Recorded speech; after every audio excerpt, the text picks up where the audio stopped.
Hey guys, well, we made it through the day. Oh my goodness, I can't believe this is my third piece that I'm shooting, my third piece of content here. It's about 9 o'clock. I've been at it since about 6 a.m. this morning. Well, I haven't been up here the whole time either. I had some paperwork and calls and, typical shop stuff. But while it was still fresh in my head and I didn't lose it, I wanted to basically recap what we did, okay?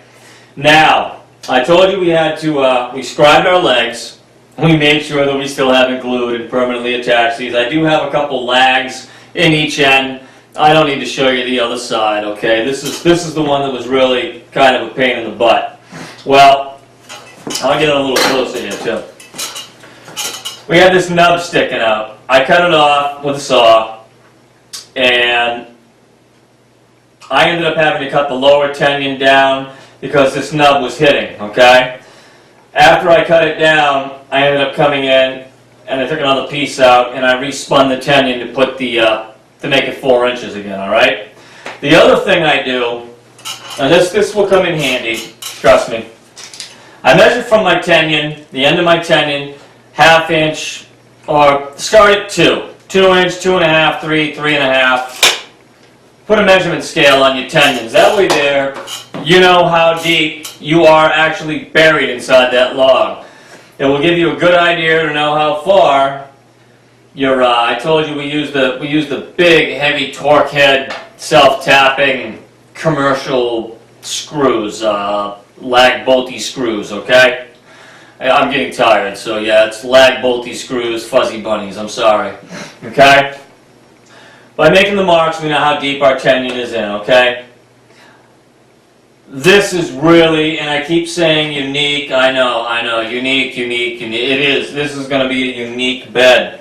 The other thing I can say on this, okay, is it's a little punky, okay? And how I determine that, this is just a dental instrument. When you hit solid, you can hear it. It sounds like a woodpecker. When you hit punky, it sticks right in, okay?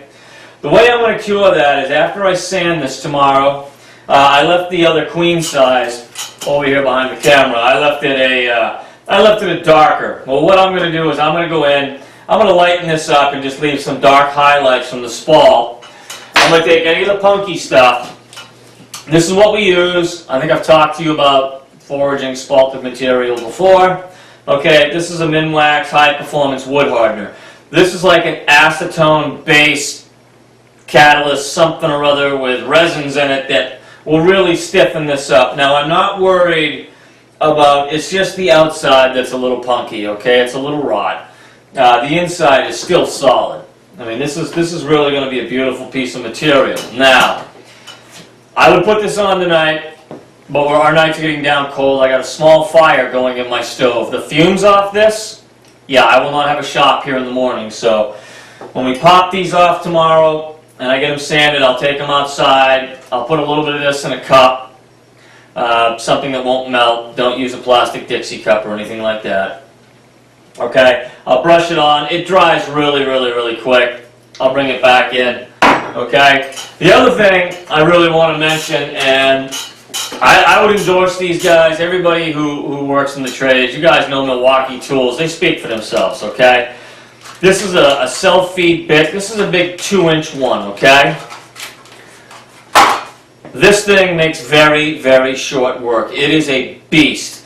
It's got a screw tip, starting hole, starting screw head thing on it. Don't mind me. Like I said, I'm tired. When this bites and it digs in, hang on. Okay, make sure you've got a drill with a handle on it, or you've got a good strong set of paws. This will wrench your arm right around. It can also bore to a depth of, oh goodness. Okay, it's saying almost 5 inches before you put it in the drill. Make sure whatever you use this on, it will easily go right through a piece of stock if it's not the right diameter, okay? Okay, the other thing too is we've already measured the bottoms of our posts. I know you can't see them right now. And earlier in the second part of this I had mentioned 72 inches. No, it's 76 for a king size. Like I said, it's been a long day. Okay? So So we've scribed, we've got our bottoms cut flat, we cut this one tenyon down, we took a piece out of here, respun the tenyon, got our knob chopped off. The other thing we have to do is when you deal with material like this, I'm not going to get a perfect angle drilled with that big Milwaukee bit. You're going to have to take your orbital and you're going to have to work your tenyons and get them smooth. And I've got a little Dremel with a little sanding wheel that I do the inside of that 2-inch Milwaukee bit hole with. And you're going to have to work these off and on, back and forth. But that's where your time comes in, okay? Now, the headboard in and of itself is really pretty level. This side over here went pretty flawlessly, as flawless as it could go anyways. I've got to cut the length down to match the height of this, but I'll do that tomorrow. Either way, it's all together. I'm 76 inches on center on each end of the bottom. Like I said, we're going to attach the metal bed frames. Once I get those in, we're going to show you how we mortise them into the frame. What else? Anything in particular? Yeah, you guys are all familiar with a spade bit. Some of the guys call them paddle bits, spade bit. Okay, spade bit is what it is. I will highly recommend, like I said, I will recommend this Milwaukee over this just common.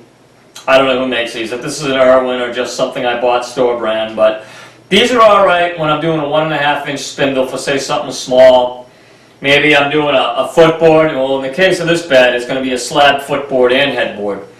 We're going to do a combined engraving to complement the piece, which I said we'll unveil it later. But this 1.5, I mean, it works, but they dull out quick. This is a hog. It is a monster, and it will make short work of anything you guys want to do, okay? The dental pick, you know, if you're going to deal with foraged material, check for the punkiness. And tomorrow we're going to sand this up. We'll get started on the footboard. And basically everything that we just did for this headboard, we're going to repeat on the footboard, except the stock's going to be a little bit shorter. I'll probably do like a 36-inch. And I'm going to see if I've got a narrower slab out there. This one is, this one's about 2 feet wide. I'm going to see if I've got like a 16 in the back room. I want something a little narrower for the footboard. And if I don't, well, hey, maybe we'll make this a spindle too. I don't know. We'll figure it out. We make this stuff up as we go, okay? But I want to thank you guys. Again, I can't thank my subscribers enough. It's been a long day. We got 3 good videos out. I hope they helped you guys. I truly do. You know, I love sharing this stuff. If you guys ever have questions, you know, and if there's anything in particular you want to see up here, please. I've got a blog coming up on Sunday, and what I think I'm going to do, excuse me, I think what I'm going to do is we're going to talk about the machine. We're going to go in depth on the machine a little bit as far as the spoiler board, how I attach mine. I had somebody email me in a couple weeks back. I have to apologize to this gentleman. I meant to get to it sooner. It's been crazy, and like I said, the holiday season's coming up.